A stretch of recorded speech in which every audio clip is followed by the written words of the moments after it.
Welcome to BlackUSA.news morning show. Welcome to BlackUSA.news morning show. I'm your host, William Honolulu Jr. Join us as we explore the news and opinions that impact our community. We break down how the major stories have a very personal, local, and racial impact. No topic is off limits, but even if the conversation gets rough, we're always going to keep it real.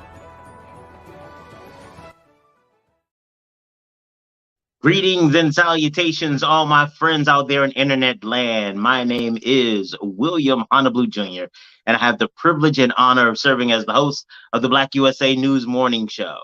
Today is a very special day for me. Often I get to come out here and tell you all about the crew I got that backs me up and make sure that we have the quality of shows that you all deserve. But very seldom can I coax them from behind in the back office or the background to come to the front. It has happened. It has happened. It only took 30 years. We'll get into that later. But today I'm going to bring you Kyle Crazy Horse Morgan, a man 100 grand, one of the pioneers back in the day of the whole podcasting genre. We were back in the day with Radio for Real, going around interviewing people like Complex, going out, B-Fly, all of them. Fifth L, oh, wow. Having the flashback real quick. I was like, oh, yeah, that's right. Evenings at the Haven, enjoying spoken word out of the community, all of that stuff. I'm just really focusing in on developing the community of artists and really making sure that not only were we there, but we represented lovely. An artist in his own right, Horse has been known to spit balls, as it's who knows, he might even drop something on us today. But before we get into all of that, y'all know what I got to do, because since he's here now, I gotta say other things and act like reasonable or some such nonsense, so we don't get no show. Like, it's really messed up if I get a show note while he's on the show. Ain't no said nothing. But let's start off where I love to start, talking about Breadcoin. Breadcoin is an organization that takes donations and turns them into food for people. One of the great things about Breadcoin is that not only do they provide an answer to hunger and nutrition insecurity, but they also do it in a way that people can retain their dignity while getting their needs met. For example, if you receive Breadcoin is distributed through a network of providers, activists, community organizers, and those individuals are able to distribute Breadcoin to people in the community that they know are already struggling, because they're already in the community. They're already working with people. And so they're able to distribute these coins to people who really need them. And then guess what? These people take the coins and they go into the participating restaurants or caterers, and they can use these coins just like their money. They can use them with other money, and they're able to get their needs addressed without having to compromise their dignity. It's a wonderful thing, and I'm grateful that we have such an amazing partnership with Breadcoin. Now, as you all know, Maryland has an election this 2022. We're so far into the game. We're a whole new century from the one I was born in. Like, every once in a while, I have to sit back and reflect on that. But one of the things that we recognize is that no matter how much time passes, it's going to be important those who are leading us, those that we elect to office. And in Maryland, we have some really stark choices this time around. And so what we've done at Black USA News is that we've pulled together our coverage of candidates and elections, our hosts and pundits who visit us. We pulled that together and we have it for you so that you can find out what's going on. Check the link in the description of the show, or just come through and visit our website. I love talking about Darker Than Blue Grill. Darker Than Blue Grill is not only an amazing place to go and to eat, but it's an amazing place to know. It's amazing to know that as you eat there, you're supporting an organization that also supports the community. There are a lot of times where people come into our community and they say really nice things, but they're not really of the community. They're looking to draw our resources out and take it back to their communities. Well, that's not Darker Than Blue. Not only do they have the Cowboy Prime rib, which is amazing, They also are actively engaged in supporting nonprofit organizations and community programs that in other cases just sometimes wouldn't even have any support. So you get an opportunity to go out and get some good food, you want to entertain, you want to go out on a date, make sure you stop by Darker Than Blue. Not only is it an investment in a good time, it's an investment in a great place. Last but not least, let me tell you a little bit about my company, The Grinding Gang. The Grinding Gang is an organization that is dedicated to providing technical assistance and resources to people that really need it. What we find is that if Wall Street wants to do something, there are a whole bunch of people that run to them and try to help them do it. If they need to figure out an answer to a question, there are 30 people who are there to help them. Small business owners make all the same decisions that, say, a Jeff Bezos does. It's just that Jeff Bezos has those 30 people to help him with all those, with each decision, all of them. And so what we do is, while we can't give you 30 people, we can bring our experience to the for you, so that we can help you navigate through some of these tricky waters of entrepreneurship and business ownership. Let's see, because y'all know I got show notes. I got the show note dude here, so I got to make sure I'm doing it right. I can't be half stepping today. Wasn't that a song? Ain't no half stepping. Oh, I'm all right. Oh, there we go. Ain't no half stepping. All right. Whew. All right. I think I've taken care of everything that I'm supposed. Oh, nope. There is one more thing. We're looking for some guests, and this absolutely would be problematic if I didn't do this with Crazy Horse here. So here's a commercial for our guest recruitment. Greetings and salutations, all my friends out there in internet land. I am William Honolulu Jr., and I have the privilege of being the host of the Black USA News Morning Show. The Black USA News Morning Show is currently recruiting guests for an upcoming series on single parents and co-parenting. We find that there's a lot of misinformation and a lot of isolation in the narrative about single parents. And we want to make sure that we keep this platform available to tell the true story, our people's story. The topics that we will be covering range from health, wellness, type of support, how important your social support system is, romance, and things of that nature. If you're interested in becoming a guest, you can check the link in the description. You can email us at info@grindinggang.com,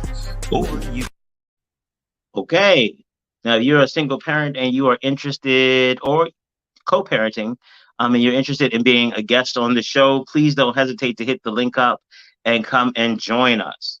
Well, I think that is all that I have. It is now time to bring on the incomparable, the incredible Kyle Crazy Horse Morgan. What's up? Hey. What's going on, youngster? Nothing much, sir. How things going with you? Tired and hassled, but alive and kicking. It is a pleasure to have you on this side of the camera, sir. Honors all mine, young man. Honors all mine. How's it going? So let's get into it. You're coming up on celebrating something big, aren't you? Well, just passed. Oh, that's right. Wow. Yeah. 30 years in my fraternity. I went over in May of 1992, and this is my 30th year as a member of Phi Omicron Psi Fraternity Incorporated. Okay. Panthers on the rise, baby. So some people may not be as aware of your fraternity as others. So tell them a little bit more about your organization.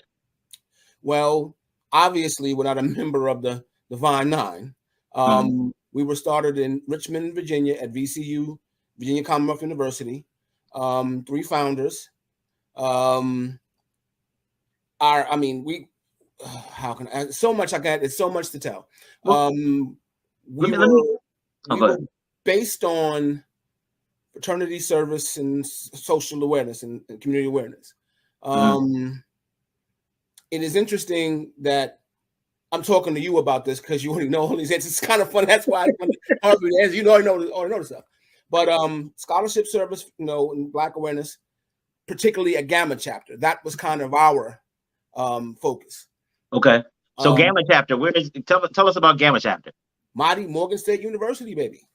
Big up to the Bears. Big up to the Bears, and let's hope our football team does well this year. Yeah, absolutely. I'm sorry. Listen, this is gonna be tough because we're both two jokers and we know each other, and this is really good for us. And it's so funny. It's like, okay, we've actually had this conversation several times, but okay, let's do it again for everybody else. For everybody else, yes, for everybody else. We'll try to keep it so that y'all actually understand what we're talking about, because we have a real crazy shorthand. Yeah, right. So okay, 30 years then. So some of our, every once in a while there'll be a millennial, one of our millennials will come inside to the show and watch us. Tell them what it was like in 1992 when you became a member of your fraternity. Like, why did you, like, what was life like on the yard back then? Well, I'll start with this. First, one of the questions that I get asked is, why didn't I do one of the major ones versus the independent? Okay. I looked at everything, and I was almost, if I had stayed at another school, I went to Virginia State first, VSU, love them Trojans. I probably would have been an alpha. Sound familiar to somebody? One of my mentors on the yard was a gentleman named Kevin. It was my RA. Kevin wasn't just my RA; he was my big brother. He was my mentor. He was my protector, and he was an alpha, and he was grooming me. And I owed him a lot. What happened was I left Virginia State, and we'll put it that way. And there was a 2-year odyssey. My friend Bernard Robinson Jr. brought OSI back to me in Jersey City, where we're from. And make a really long story short, I fell in love with it. Okay. And pledging is like picking your wife. You go with your heart. Right. You go with your heart. Right. And it's been my heart for 30 years. I still bleed black and green. I don't regret my choice. Absolutely, man. Absolutely. So let's talk a little bit about when you became a member in 92, when you joined the organization. What was it like to be on the yard? Because now you drive by Morgan, there's a lot of shiny buildings and real new, like, so honestly, when I drive down like I turn on Cold Spring, I gotta go like this a little bit because like the sun is gleaming off that library they got right there now, at the Tyler building, whatever. Yes, it has books in it. Yes. Yeah. Morgan when I was there. I remember working at Morgan in the 90s, and that was not there. It did not look like that. There, no. So that was all grass. So talk to them about what it was like in on the yard back then. Like, what was life like on that yard? I'll give you two different things. Life as a general student was we didn't know what we didn't have. We thought we had a pretty state-of-the-art university until we started looking around at other people's. Life at Morgan was always fun and tragic and tough and fun. Did I mention that part? Social life was very active. Okay. Misconceptions about Morgan is it's easy to get in and stay in. It might be easy to get in, but it is not easy to stay in. Right. They come for you your sophomore year, and if you can't handle it, you get to shuffle. There were 22 girls for every guy on the yard when I was there. So those aren't bad odds. No, those aren't bad odds. you can make it happen with one of those shots. But there was also a lot of activism on the yard. The GQs, Gentlemen of Quality, were some of those guys. Big up to Derek Chase. They were doing their thing, and they informed and co-opted a lot of the other organizations into their social network. So we wound up doing community service projects and outreach projects, and there was a lot of that going on. Social activism was huge on the yard in 92 when I first got here. Huge. There also was a very, very, very robust and active fraternal and sorority life. Okay. Everybody was up and running. And in those days, the Iotas were still independent. And we had a very close relationship with them in those days because a couple of our bros were football players. And I don't think there was but one Iota that wasn't a football player. So we did a lot of things. There's some legendary moments with us in the Iotas, 92, 95. Some that we can talk about. Yeah, most we won't. We won't even traipse in those spaces, sir. Not today. But I mean, how Morgan has changed. I mean, I look at Morgan now and I don't recognize it. And I went there. You worked, I went there. The buildings, the attitude also. When I got to Morgan, it was a we attitude. I'm not sure if it's a we attitude anymore, and I'll just leave that there. Okay. Because I mean, even when there were rivalries, of course, but we kind of had the "we are Morgan" attitude. Are you talking about among the students, like all together, or you? Because we're talking about like the city and Morgan, or like when you say the we, is it like we're all one Morgan, or individual groups when we're in our we's? Oh, that's a great question. It's the general attitude at Morgan was "we are Morgan." You didn't have, there was sectional and factional, DC and New York had a thing, and New York and this, but we were Morgan. When we left the yard, we were Morgan. Gotcha. We kind of, it was just that we were this thing and we represented this thing. And I don't know that I don't know that still exists, because the generation that said Morgan now was an I generation. And so I understood. That's why I wanted to make sure I understood what you were talking about, because I think I've seen issues of that, and I kind of interpreted it differently. One of the things that for me, when I was back there, it was so tribal, because we felt like it was all us. Like, we couldn't trust anybody on outside. It was, no matter what school, and that's how you get held. That's what is happening in America right now. This tribalism about those people. And Morgan, back then, Morgan was kind of out. Morgan was like everybody's, that cousin everybody got, that everybody loves hanging out with at the cookhouse, but we didn't really invite you over to the house. Like, oh, what's up, Morgan? Yeah, it's the Morgan. Let me come. I want to come through. You got some openings at your job? They just finished hiring. You know what I mean? Well, I'll check. Give me your resume. You just missed the whole hiring period. And to your point, that was a lot of the reality that Morgan lived in back then. And so I think some of that external piece, the fact that Morgan wasn't given a lot of credibility, and hell, even in Baltimore, for a lot of people, there wasn't really a big difference between Coppin and Morgan, even though academically the calibers are different when you rank them on like research and stuff like that. And so it was that. And I think the difference is that Morgan actually stands with like a Johns Hopkins or Maryland in Baltimore now. So it's no longer the whole, it has to be us together. It's like, no, I'm Morgan, son. I walk. This is not, we don't have the bum rush to do anymore.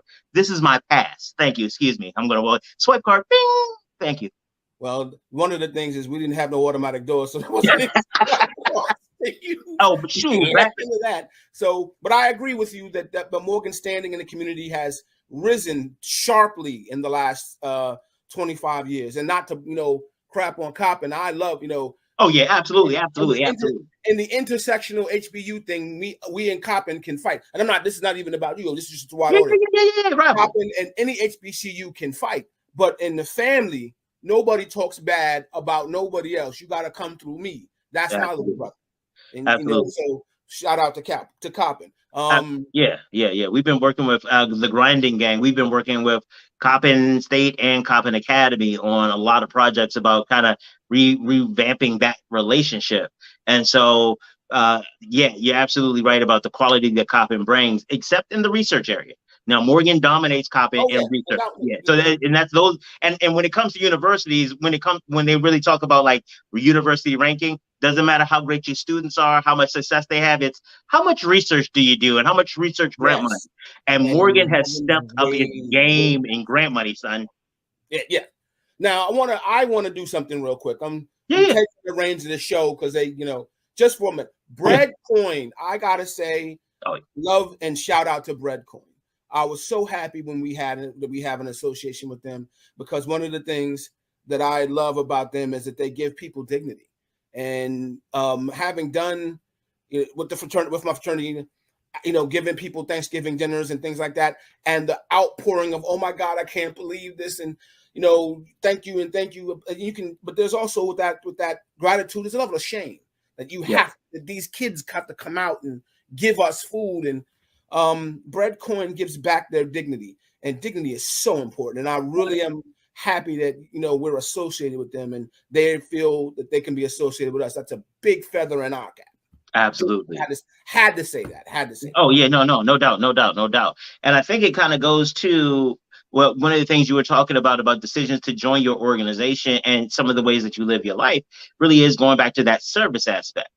It is, we don't do, and not just performative service. Because again, Yes. there are some people who are like, look at me and I love, so I'm gonna say this, and I think we talked about this before, and I don't think we agree on it. The people who go out and do service but take pictures of it and post it all over social media. And there was a period of time where I found that to be utterly disgusting and exploitive, until I heard somebody else say like, "Oh, you see them? Oh, I might go down there and volunteer next week too." I was like, "Wait, what?"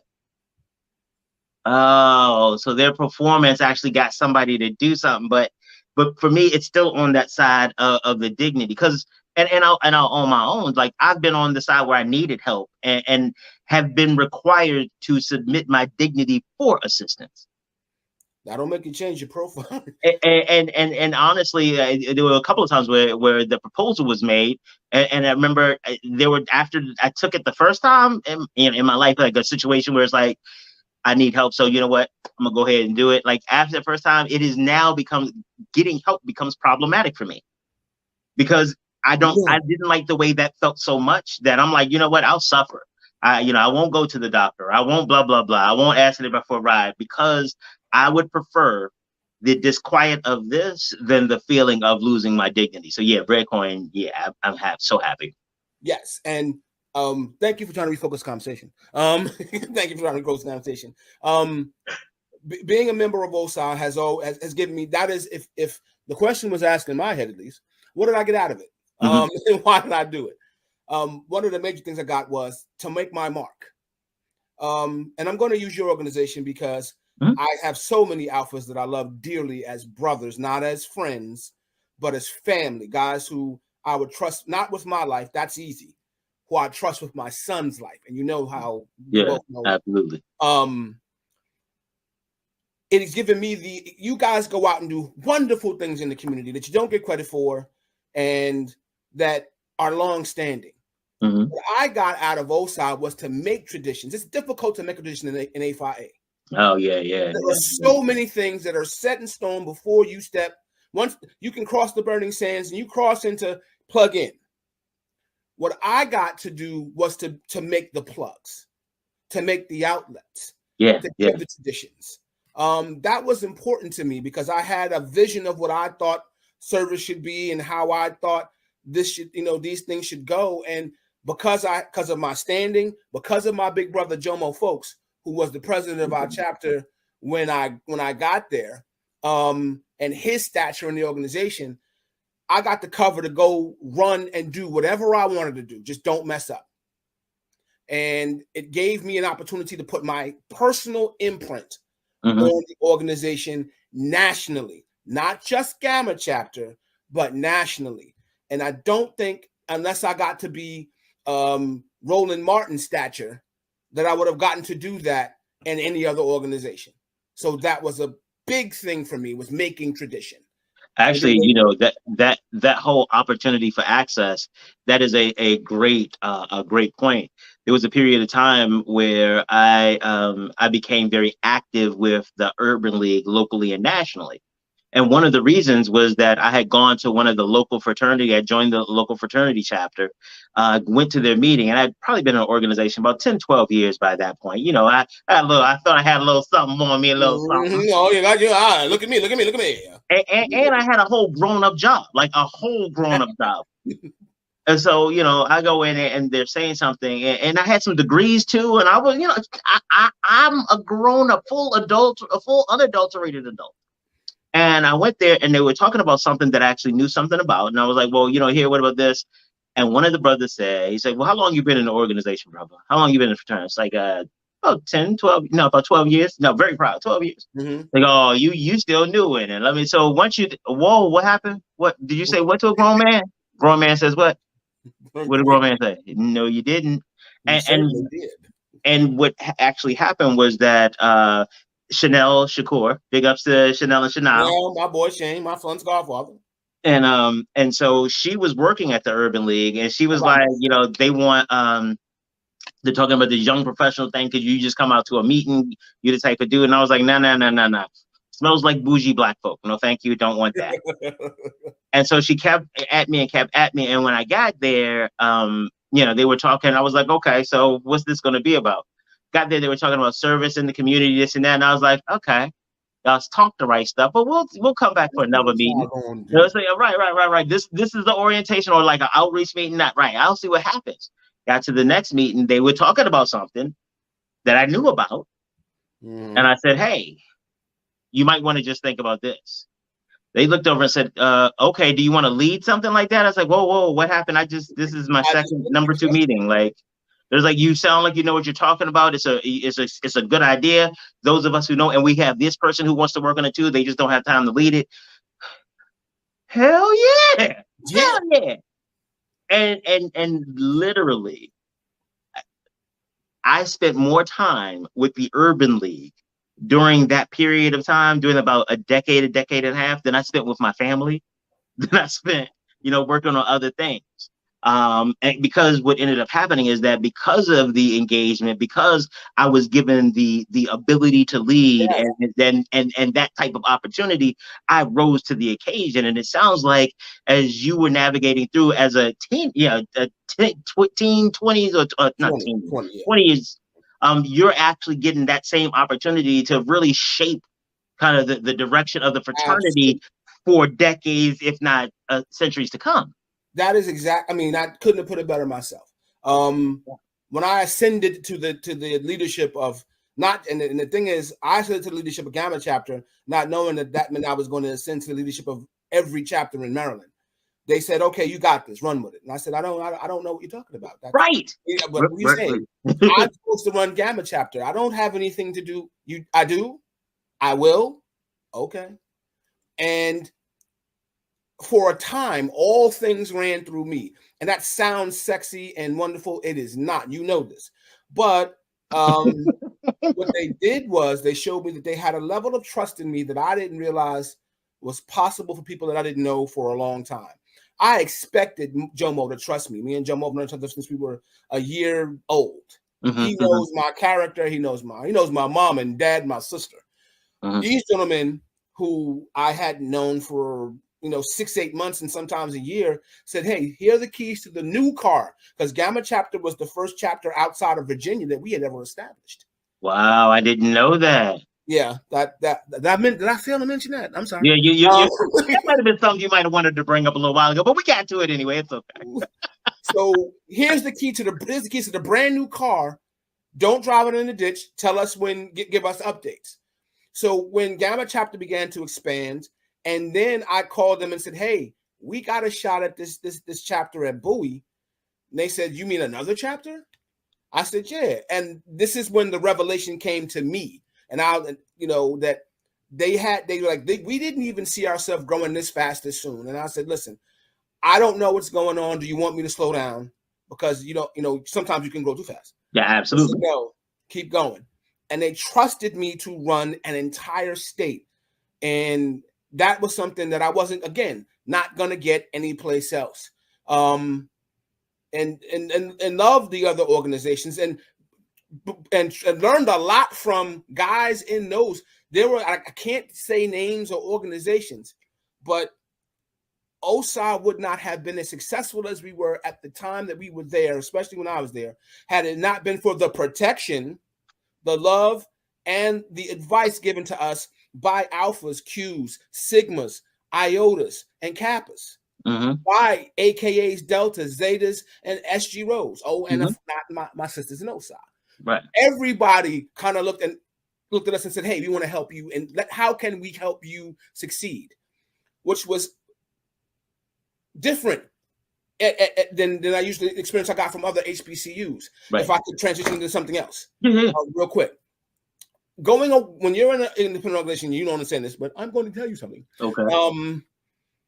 There's a couple of different views, a couple of different ways that you are received. When we went to big white schools and the black fraternities came, they were excited to oh my God, a new black frat, come. We're going to show everybody. They walked us around like we were superstars. When we went to HBCUs, it was suspicion.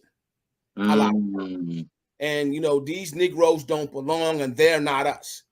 And there was always the one or two that were like, y'all acting crazy. These is black people. What you doing? Right. Why are you acting this way? But generally we got more love from the black fraternities at white schools than black schools.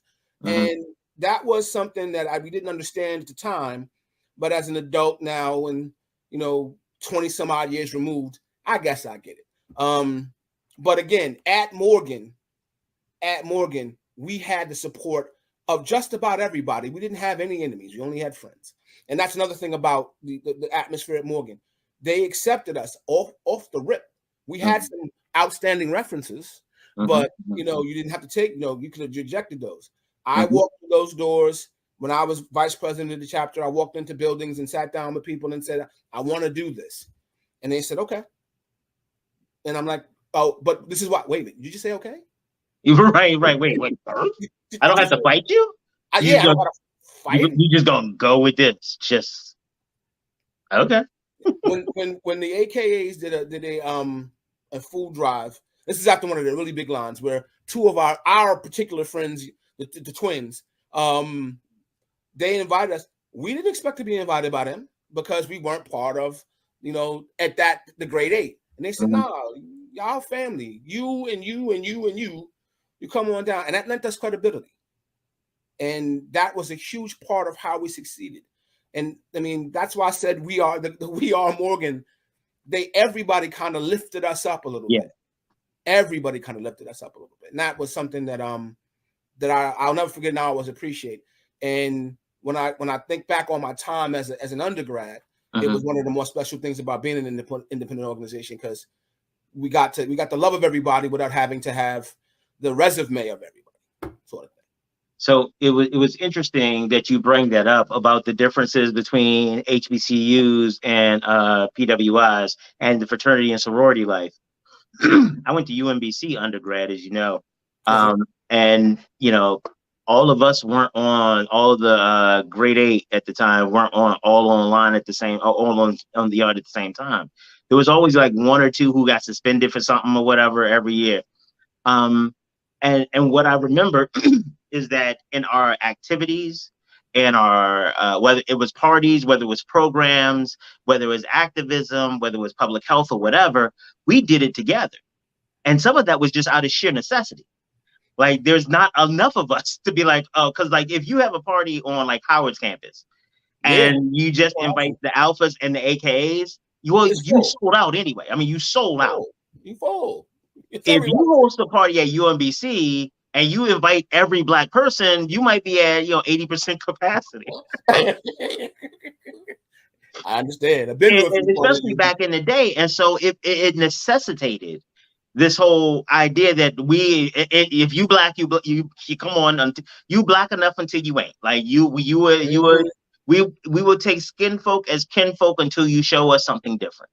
And that openness, I got to be honest, was one of the things that helped with deprogramming some of the white cultural attitudes that I had. It was, come on in and let's explain, why do you think that? Well, I think it because but that's not true. And those types of conversations among the different organizations, among the different black people in different places, I think might have been one of the reasons that you got a different reception at PWIs than you did at HBCUs. Definitely.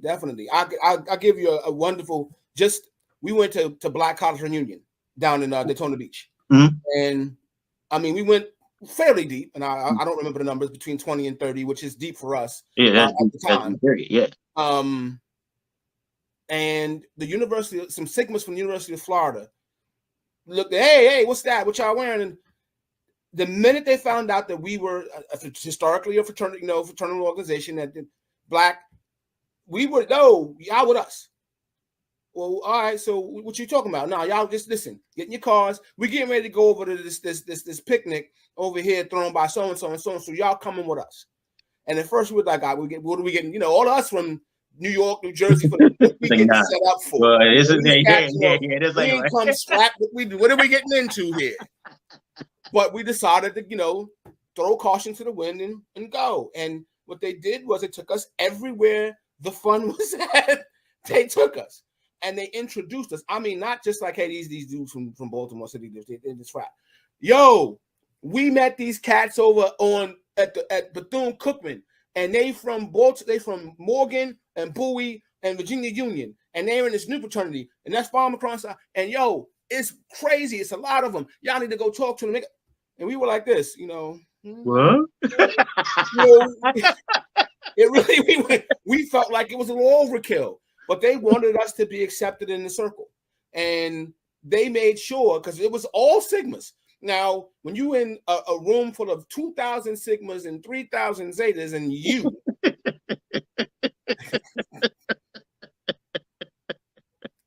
and we didn't feel any. I mean, they made sure to the point of, hey, Hey, we have to talk to you, or you on board? You good? Everybody was cool with us, and all that entire weekend, whenever we saw them, you know, we left that. Whenever we saw them, hey, yo, what y'all doing later? You know, we getting ready to go over here to this. No, not to that party. No, y'all have. But they made sure that they were including us, and it was a spillover, because then we had some Kappas from Florida State do a similar thing.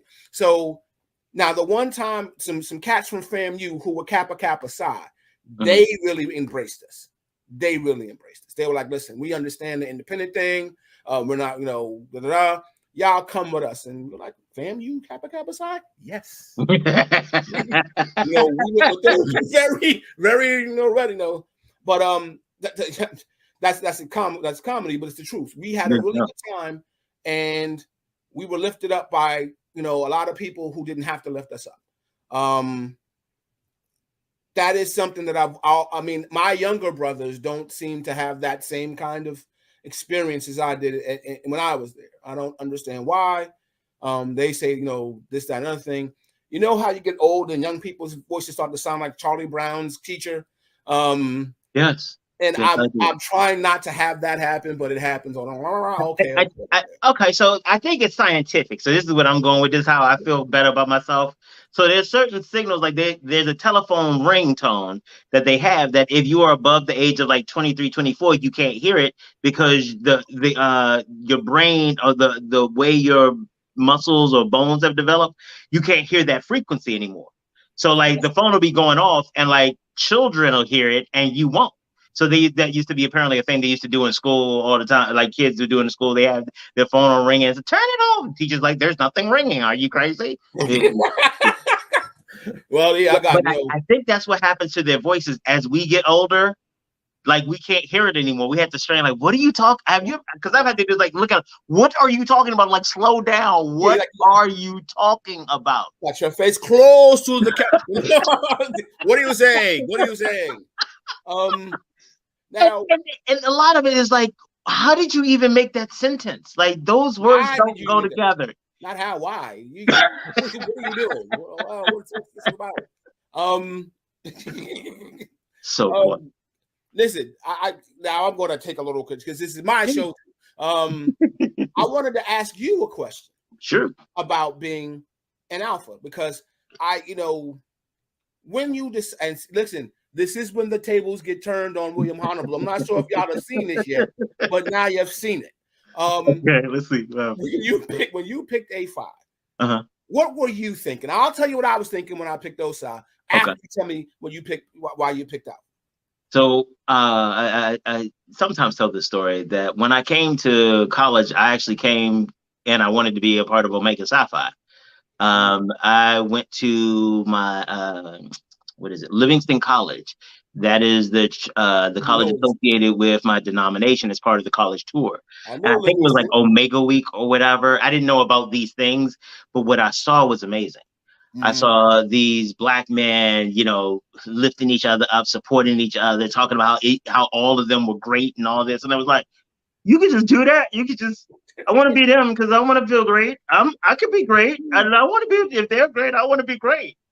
And so, I was like, oh, because in my mind, from what I saw, that was a level of brotherhood. That was a level of openness and acceptance. And I wanted to be part of that. I have a younger brother. He's developmentally delayed. And so we've never had like a really tight relationship, that kind of a kind of sibling relationship that other people get to enjoy. And so I was like, wow, this will be cool. And so when I got to UMBC, they had a small Q chapter. I think they had just had a line. And again, I didn't know anything about NEOs or anything like that. All I knew is that you were part of the organization. So I talked to these guys. They were actually both of them were incredibly dismissive. It was, you're a freshman, you don't know anything. So talk to us when you have some more. Literally, one of them said, talk to us when you have some more credits. Wow.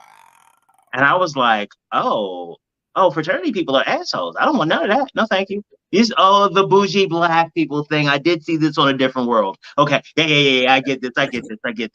Oh my. And so I met, so I decided it probably wasn't for me. I might do something else, join some other organizations or like, social clubs or whatever. BS, Black Student Union. And one of our desk managers, or one of our desk workers at the residence hall, his name is Jazz Stevens. He's the 4 on Spring 91. I think I know Jazz. You probably do. No, I'm sorry. He's the 3 on Spring 91. Because Sean is the 4. And I met Sean, who was the 4 on Spring 91. And they were like, just cool for no reason. Like, I don't have, let me tell you how cool it is. They had this whole rule that your parents couldn't come into the residence hall unless they were escorted. Like, they can't just walk in. Mama Honolulu did not understand those rules. And so she would come in and is like, oh, I'm going to, he was like, oh, sorry, ma'am, you can't go up there. And so she started talking, and this is why you kind of, joking with him. What she did not know, that he had met her before. He met her before, she knew that part.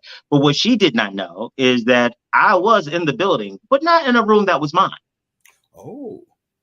This was a surprise Saturday morning, because somehow Saturday morning at 7:30 a.m. is a great time to stop by my house, stop by my room and visit from Prince George's County. So I'm thinking, like, you've been on the road since 6:30, dog. Like, what's going on? So I get a call. I don't get a call. A call goes to the room I'm in, and the person's like, William, why are you calling my room for? Just put him on the phone. Hello? Boy. What? He's like, boy, your mother's down here. Now, what I need you to do is go to the basement, come back over, tell her that you've been up. I told her you was at an all-night study group. So just come down here looking like you got a book, okay? Watch. And then I will never forget he said, and don't forget to wash your face.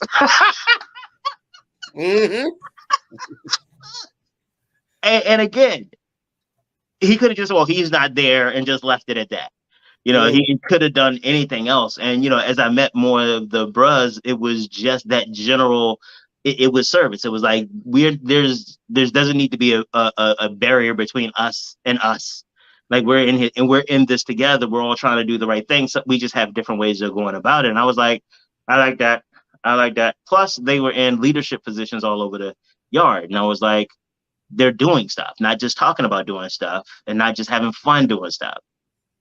They're doing stuff. So that's kind of a long story about how that happened. Listen, you know me. That ain't a long story. That ain't a long story. I can tell you some long stories, and I'm not going to. Yeah, we can have one show, just one story. On a story. Just on a story. Now, what's, because it's interesting. I had a similar. It's not that much different for why I picked OSA. I started going to Richmond with Jomo. Jomo was a bro. I was not. But I wasn't at Morgan yet. I was still in Jersey City after having left Michigan State. And everybody was gone. All my friends were in school. I was by myself. So I'm trying to hustle up things to do. You know me. I'm not a no dealer, no stealing, so trying to find clean fun or cleaner fun with people that you're not in. I was the B team of my friends. So Jomo started going to Richmond. I would catch the bus to Baltimore, and then we'd go to Richmond. And they started to say, "Hey, listen, you hear a lot, and you're around us a lot. What do you think of us?" I'm like, "Y'all all right. I mean, y'all good. I know y'all got my friend BJ and my friend Jomo. Oh, then BJ's brother Eric Pledge, who I have known since I was a kid. So I'm like, oh, y'all gonna take the whole family. Ha ha ha ha. And one of them said, it's your turn next. And I said, whatever, man. I'm not even in school. You can't get out of here. So fast forward, I come back to Morgan at Jomo and Chanel. Big up to my my son's godfather. We talk about his godmother. Basically dragged me to Morgan and said, "You coming back?" And when I got here, again going to Richmond, and we went to a step show, and there's only supposed to be bras backstage. There's certain spaces only bras are supposed to be in. And I remember they said, "Yo, you can come." And I said, "Nah, but I don't wear colors." And they're like, right. "You've been here as long." They like, "You see these dudes? They went over last week. They all don't know as much about us as you. You've been coming here for 2 years. Come on, it's all right. Don't throw up the sign and don't claim to be a bra, but you can say, Yeah, you ain't. Yeah. And I mean that came with certain perks. And I said, wait a minute, this is the first time anybody's ever invited me in and told me that I don't have to be part of the larger group to be part of the larger group. And then that kind of turned the worm. And it didn't hurt that my best friend and roommate was a brother who was trying to do something with the fraternity on the yard, and I looked at him struggling. And Jomo has never been able to do anything without me. And what I mean by that is not that he can't. Yeah, it works together. I'm not, I'm hanging on him. Like, come on, man, I'm hanging on. Because so I said, listen, let me try to help you with this. And the more I got involved with helping him, the more I fell in love with what we were doing and who they were and who I wanted them to become. And when I told Mo that I was going to do it, he tried to talk me out of it. He said, "Nah, you come on, man. It's just that it's a new thing." And I'm like, "Nah, dude, I really like." So it took me a couple of weeks to even talk him into letting me. And the more I tried to convince him, I'm like, "Wait a minute, I really do want to do this. I really do want to be part of this. I'm not just saying this. This isn't just And it was funny having. Now, here's the one thing I will tell you: it is not easy having your best friend and your roommate be your dean of pledges. Yeah, thank you. Anybody who's watching this in the fraternity know what I'm talking about, or somebody know what I'm talking about. Yeah. Because that cat. There's no such thing as privacy. Yo, number one, get up. Time to go. But similarly to you, I was made to feel part of the group before I was even part of the group. And I said, I want to be part of this group. And the thing that I see, the thing is that I didn't realize that it was that it would be for life, because we do for life. It just didn't dawn on me that I would still be 30 years later just as involved, active, and passionate about it as it was in May of 1992. I did not realize that. I thought, this would be something that I did, I could put my stamp on. Then I'll go more and move on my life, have children, have a wife, and then come back to homecoming and and going back. Right. And I'm still knee deep in the mud, slogging away, trying to make us a better organization. So we have a similar. I didn't realize that was your story, but that's interesting that you have such a similar story. Now I'm going to ask you another question. Shoot.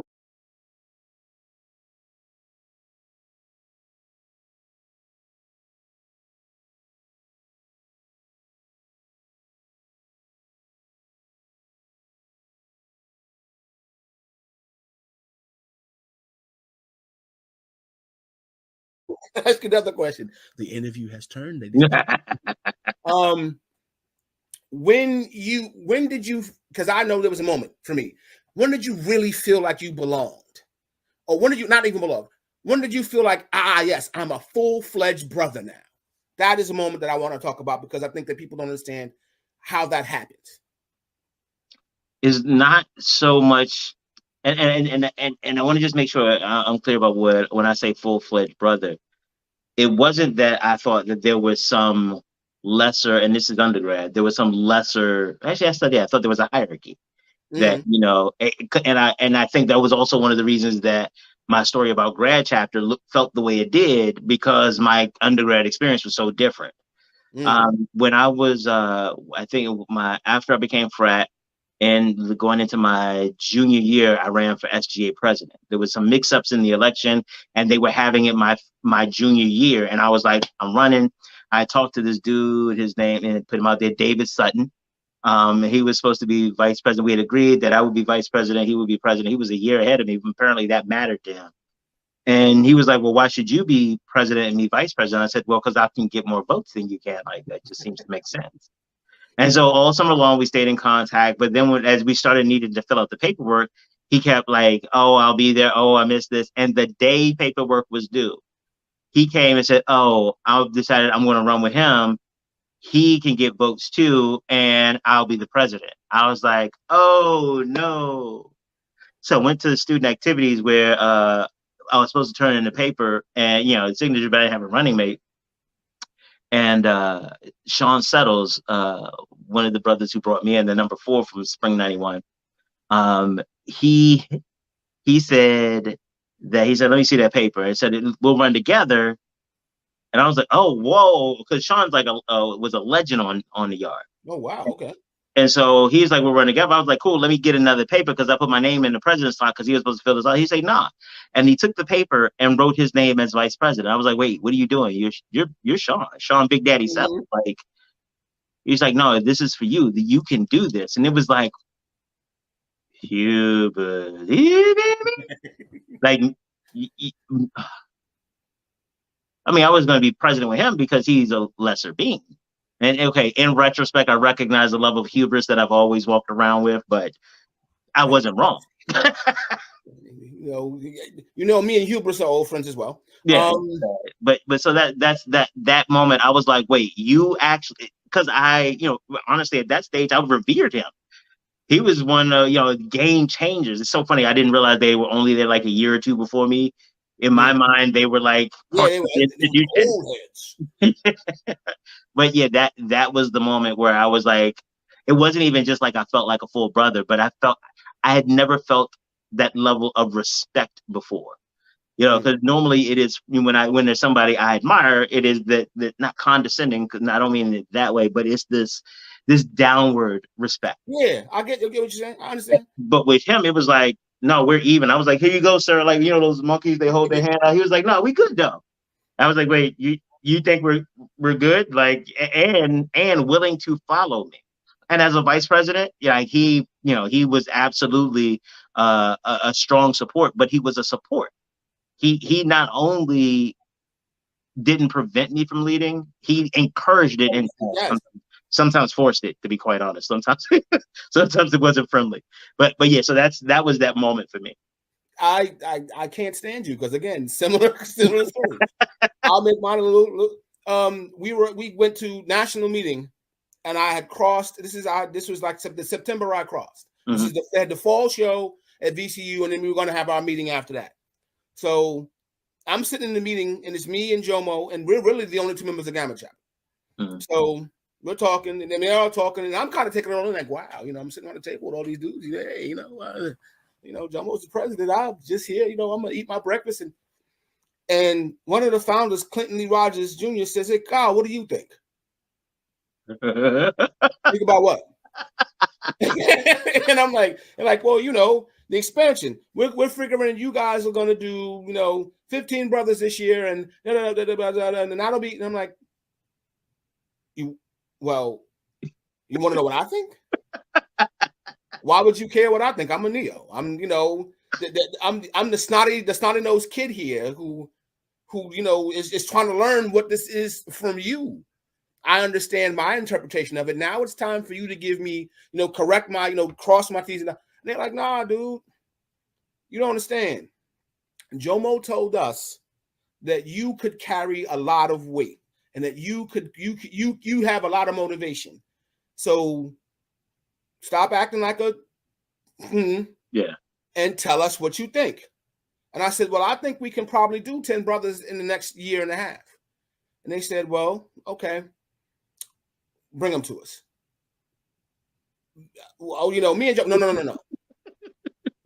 We're telling you that you're in charge of recruiting. Jomo is going to do this. You're in charge of recruiting, and you're Nadina Pledges. Congratulations.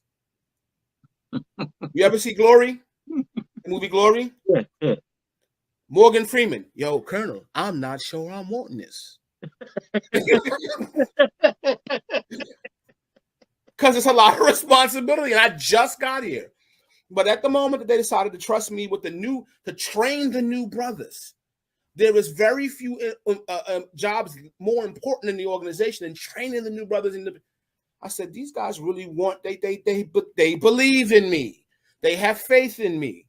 And I won't let them down. And I very shortly felt like a full-fledged member of Omicron Psi, not a new member who gets patted on the head and says, go step, but a thinking member who was going to be counted on to make big decisions about the direction of the organization for years to come.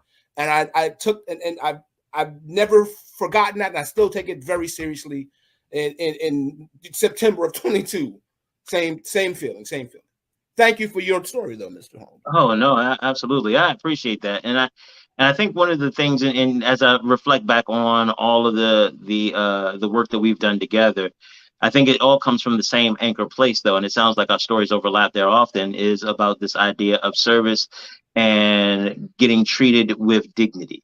Yes. You know, this idea that, you know, I will rise to the occasion, like water. I will fit the container you give me. And if you give me a deadbeat container, I'm not going to be able to stay there too long. I'm going to leak out. Absolutely. And I'm going to mess up your furniture on purpose. I'm going to be honest. Exactly. You put me in a deadbeat container. But what happens is that when you find brothers and sisters and you give them the opportunities, just opportunities. Again, nobody made it easy. Nobody was like, oh, hey, this is a shortcut. It was the joining organizations because you get an opportunity to demonstrate what you're capable of, an opportunity to engage people that you may not have had an opportunity to sit in the same room with. And there's a lot of credibility. Like, you know, for example, I know if somebody comes, and some of it has nothing to do with organizations. Like if you send me somebody, I'm like, oh, they family. If you send them over to me and you tell me they're cool, I got them. On nothing more than Kyle says, Keith said you might be able to help me. What do you need? And what people don't understand is that they think it's because of organizations that you're a part of. The organization that you're a part of gives you the opportunity to show what you're made of. Yes. So it's not like I don't mess with you because the organization. You don't mess with me because of the organization. Hell, don't even know how long we knew each other before that became even a thing we talked about. You know what I mean? I knew you for 10 years before I even talked to you about OSA. But my thing is that it was the fact that it's you. It's the fact that because of other circumstances in life, we've had opportunities to work together, to build some stuff and to see those types of things. So I know what you're capable of. And I think the same goes for you. And so that we have the same, we did the hard way, the way with these opportunities, the way that fraternities and sororities help. Like, you know, Sean saw in me, not because I just happened to be a dude in the same fraternity, but before that, we have worked stuff out. I had volunteered, I had led some programs, some stuff like that. I had some innovative stuff and brought people, I was able to get more people to come to actually workshops, not just parties. And he saw that and was like, oh, no, that's cool. And even at our age, there was a level of wisdom that we need to find the people behind us who are better than us and help them soar. Not about how do I retain. And I think the idea was because we all knew we only had a limited time. You know, unlike the United States Senate, we knew we was here for 4 years and we had to 4 to 5, sometimes 7 years. But then at a certain point, we had to go. Unlike life, where people try to get more comfortable with it. And so it was always this idea of how do I find the next person so I can help build the organization moving forward. And we looked for people who were putting in damn work. If you were trying, and I'll talk about this myself, if you were trying to get into any organization that I'm part of, and you've not put in work, then you make me very, very nervous. Because every organization that I'm a part of, whether it's the Grinding Gang, whether it's the Frat, whether it's Radio for Real, it was always about work. The Urban League, the NAACP, it's about work. And if you can get a reference from there, it's because you put in work. I completely concur. Now, I'm going to ask you not a question. Can we talk about Radio for Real just for a few minutes, man? Go ahead. I mean, listen, the reason I want to talk about Radio for Real is because, ladies and gentlemen, that is where we kind of cut our business teeth. If we knew what Radio for Real was, we might be billionaires right now because we had such an innovative let me stop. William had this come on. William had this thing where this innovative concept where he wanted to do a radio station and interview people. When did we do this? What year was that? Please tell me, because I don't remember anymore. It had to be before 2005. So like 2002, 2003. So here we are doing what is essentially a podcast. Am I correct? Yeah. We were doing. And we had no idea what we were, the fire we were playing with. And we went into this thing blind, stupid, and walking backwards. And for a good piece of time made it work. And had a boatload of fun. Boatload of fun. The reason I want to talk about Radio for Real is because I want us to tell the people how we got here. How you and I got here. But no. Watch this. Now you understand how this happens. Every time I tell you I get to the end and you're like, well, how did you go over? It's like, because we got to the end and the conversation got good. We at the end already, for real? Yeah. When I tell you, like, on this side of the camera, time means nothing. How about this? That actually, I would love to do just a whole show on that, because I think I still got some music. What? I think I still got some people's performances. Are you serious? Yeah. Nah, get out of here. Yes. Encyclopedia Brown, Orentia. I remember our artists, dude. I remember the people that came. I know. I keep calm stuff. Complex. Big up to Complex. Complex, yes. Ogun, my boy Ogun. Oh man, rest in peace, Ogun. Yes. But yeah, so I actually, and Jabari was on the show. You remember Jabari was on the show before? That's right. Conscious Heads. Yeah, remember we used to bang with him back then with Conscious Heads. Like, not just because it's so funny. Like, the people, like, it's the comedian was talking about. It's like, oh, so you mean like we're gonna see Snoop Dogg talking about somebody who's a rapper? It's like, no, that's not a rapper. Snoop Dogg's a rapper. No, it was a Snoop Dogg. It's like, you mean Martha Stewart's friend? Like, oh wow. Yeah, we mean Martha Stewart's friend who was. Ice-T. You mean the dude who plays a cop on SVU? Who could not be more. What? It's a whole generation of people that don't know he hated cops for most of his life.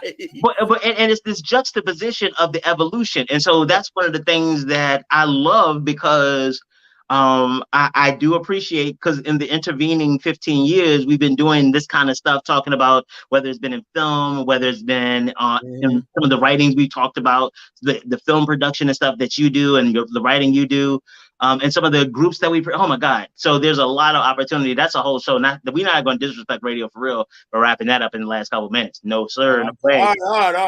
That joint might have to be a whole series up in this game. Listen.